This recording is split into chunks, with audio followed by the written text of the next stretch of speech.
Assalamu alaikum wa rahmatullahi wa barakatuh. Alhamdulillahi rabbil alamin. Wassalatu wassalamu ala rasulillah sallallahu alayhi wa sallam wa ala alihi wa ashabihi dhawi shirafil azim. Waislam, baada kumshukuru Allah jalla jalaluhu na kuzitaka rehema na amani zimwendee bwana mtume Muhammad sallallahu alayhi wa sallam. Alhamdulillah, tunamshukuru Allah, tunamaliza Ramadhani. Kwa wale watu waliotangulia mwanzo, huenda kesho ikawa ndio sikukuu yao. Lakini kwa sisi ambao tulofunga mwisho, huenda Jumatatu insha Allah, kutokana na muandamo wa mwezi, ikawa ndio sikukuu yetu.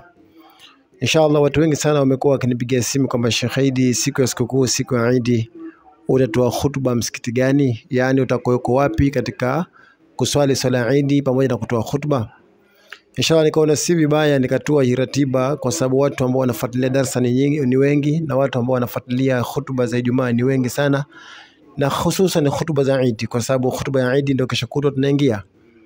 Inshallah, kwa mimi naishi Zanzibar, siko mikoani wala siko Dar es Salaam wala siko nchi ya mbali. Mimi nipo Zanzibar na naishi Zanzibar hapa, naishi Mwera Mahakamani. Kwa hiyo inshallah, siku ya khutba ya Eid, iwe ni kesho kutwa au siku ya pili yake, nitakuweko msikiti wa Waarabu. Kuna sehemu moja huku Mwera wanaita Koani. Koani pale, ukipandisha kilima cha Koani, ukiteremsha upande wa pili, ndio kuna msikiti mkubwa mpya wa Waarabu. Waliujenga muda sio mrefu. Msikiti ule ni mzuri kabisa, ni msikiti mkubwa. Kwa hiyo nitakuweko pale siku ya Eid al-Fitr. Asubuhi nitatoa khutba pale ya Eid, na kisha baada ya khutba, kama kutokuwa na mawaidha, nitasimama tena nitatoa mawaidha. Baada ya khutba nitatoa faida mbalimbali kwa uwezo wa Allah subhanahu wa ta'ala. Kwa hiyo siku ya Eid nitakuweko Mwera Koani, kwenye kilima cha Koani.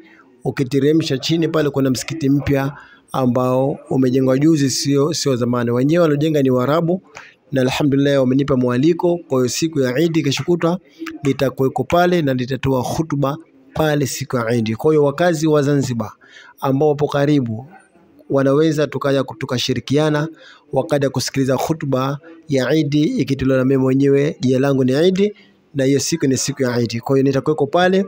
Kwa kama utakuwepo karibu, inshallah tuungane pamoja uende ukasikilize khutba siku ya Eid. Kama utakuweko mbali, inshallah Mwenyezi Mungu akujalie kheri, nia yako iendane na vitendo vyako.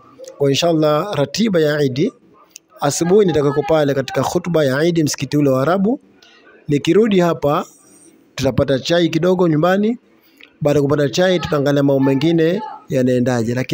Lakini siku ya Eid, baada ya khutba ya Eid, nikishakunywa chai nyumbani hapa asubuhi, tukishapata chakula cha mchana, jioni sasa saa 10 tutafanya ile dua yetu kuwarehemu wazee, wale watu wote ambao walituma majina yao. Kwa hiyo siku ya Eid ratiba iko hivyo: asubuhi kwenye khutba ya Eid msikiti wa Arabu Koani, tukirudi tunapata chai. Baada ya chai tunaswali dhuhuri, kisha tunapata lunchi. Baada ya lunchi saa 10 sasa tutaingia moja kwa moja katika dua yetu ya kuwarehemu wazee. Inshallah, kama unahitaji na wewe wazee wako tuwasome dua, basi unaweza ukanitumia SMS na majina yako kwa namba za 0777 799359, 0777 799359, ili tufanye dua inshallah. Na hii ndio ratiba ya siku ya Eid, na kutakeni Eid al-Mubaraka. Wassalamu alaikum wa rahmatullahi wa barakatuh.